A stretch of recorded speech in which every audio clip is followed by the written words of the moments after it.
ఏలూరులో 12 ఏళ్లకు ఒకసారి జరగవలసిన జాతర కేవలం 7 సంవత్సరాలకి ఎందుకు చేస్తున్నారో మీకు తెలుసా? ఏలూరు ప్రజలను కాచి కాపాడే ముగ్గురు అమ్మవార్లు, పోతురాజు బాబు జాతర విశేషాలు ఈ వీడియోలో తెలుసుకుందాం. పశ్చిమ గోదావరి జిల్లా ఏలూరులో పొలిమేర దేవతలుగా పిలువబడే శ్రీ ఆదిమహాలక్ష్మమ్మ, శ్రీ గంగానమ్మ, శ్రీ వినుకొండ అంకమ్మ మరియు పోతురాజు బాబు జాతర చేస్తారు. పూర్వం ఏలూరికి హేలాపురి అనే పేరు ఉండేది.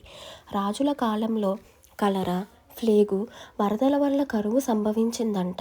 అప్పుడు రాజు అయిన చాళుక్య వీరభద్రుల కలలోకి శ్రీ గంగానమ్మ మరియు పొలిమేర దేవతలు వచ్చి, నాకు 96 రోజులు భక్తి శ్రద్ధలతో పూజలు చేయండి, నేను ప్రజలను తప్పకుండా కాపాడుతానని చెప్పారు.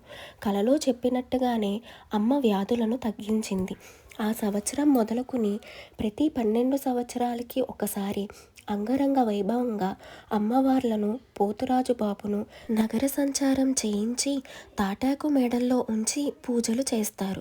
12 సంవత్సరాలకి ఒకసారి చేసే జాతర 7 సంవత్సరాలకు ఎందుకు కుదించారంటే, మారుతున్న కాలం బట్టి మనిషి జీవితకాలం తగ్గుతూ వస్తుండడంతో 12 ఏళ్లకు జరగవలసిన జాతర 7 ఏళ్లకు కుదించారు. ఇలా చేయటం వలన ప్రజలకు అమ్మవార్లకు సేవ చేసుకునే భాగ్యం లభిస్తుందన్న ఉద్దేశంతో ఇలా చేశారు. జాతర జరిగే 3 నెలలు ఏలూరులో ఎలాంటి శుభ కార్యక్రమాలు, పండుగలు ఏమీ ప్రజలు చేసుకోరు. ఇలా చేసుకోకపోవడానికి కారణం అమ్మవార్లకు ఇచ్చే గౌరవంగా ప్రజలు భావిస్తారు. ఏలూరు తంగెలముడి యాదవ్ నగర్లో 16/1/26 శుక్రవారం కపిరముగ్గు కార్యక్రమం జరిగింది. కపిరముగ్గు వేసి పంబరివారు అమ్మవారి వేషధారణలో వచ్చి అమ్మవారి కథ చెబుతారు. ఫిబ్రవరి 8, 2026 ఆదివారం అమ్మవారికి కుంభం పోయుట, ఫిబ్రవరి 9, 26 సోమవారం అమ్మవారిని సాగనంపే కార్యక్రమాలు జరుగుతాయి.